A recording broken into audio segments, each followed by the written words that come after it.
Hi friends, எல்லோரும் நல்லா இருக்கீங்களா? ஓகே ஃப்ரெண்ட்ஸ், எனக்கு கொஞ்சம் ஹோல்டு, அதனால் கொஞ்சம் சவுண்ட் வந்து மெதுவாக தான் கேட்கும். கொஞ்சம் அட்ஜஸ்ட் பண்ணிக்கோங்க ஃப்ரெண்ட்ஸ். இப்போ நம்ம பார்த்துக்கிட்டு இருக்கிறது வந்து ஒரு அம்மன் கோவில். இது வந்து துடியான சாமி, பக்தியான சாமி.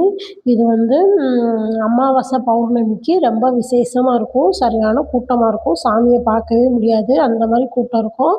இது இது எப்படின்னா, நைட்டு போய் தங்கி இருந்துட்டு மறுநாள் காலையில் எழுந்திரிச்சு இந்த சாமியை தரிசனம் பண்ணிவிட்டு எல்லோரும் வருவாங்க.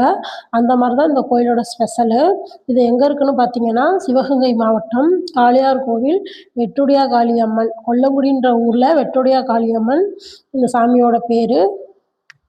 இது வந்து இன்னொரு ஸ்பெஷல் என்னென்னு பார்த்தீங்கன்னா ஃப்ரெண்ட்ஸ், இப்போ அங்காளி பங்காளி சண்டை, சொத்து பிரச்சனை, நாங்கள் பேசிக்க மாட்டோம், சாப்பிட மாட்டோம், தண்ணிலாம் எதுவும் குடிக்க மாட்டோம், நாங்கள் வந்து ரொம்ப வருஷமாக பேசாமல் இருக்கோம், அந்த மாதிரி இருந்தால் கூட இங்கே போய் துணூறு வச்சு 2 ஃபேமிலியும் போய் துணூறு வச்சுட்டு பொங்கல் செஞ்சு சாப்பிட்டுட்டு இந்த மாதிரி தரிசனம் பண்ணிட்டு வந்தாங்கன்னா, அதுக்கப்புறம் இவங்க வந்து எல்லா ஃபங்க்ஷன்லேயும் கலந்துக்கலாம். அவங்க வீட்டில் ஏதோ ஒன்றா போகலாம், இவங்க வீட்டில் ஏதோ ஒன்றா போகலாம்.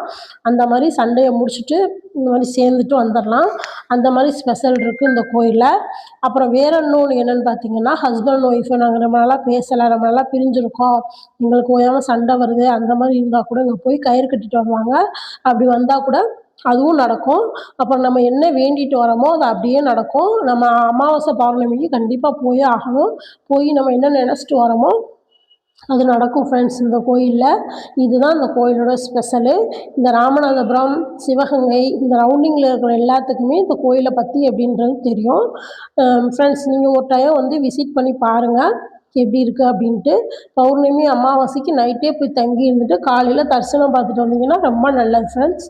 இந்த கோயிலோட ஸ்பெஷலிஸ்ட் இது தான் ஃப்ரெண்ட்ஸ். இந்த வீடியோ உங்களுக்கு பிடிச்சிருந்துச்சுன்னா சப்ஸ்கிரைப் பண்ணுங்கள், கமெண்ட் பண்ணுங்கள், லைக் பண்ணுங்கள். ஏதாவது ஒன்றுனா கமெண்டில் கேளுங்க ஃப்ரெண்ட்ஸ்.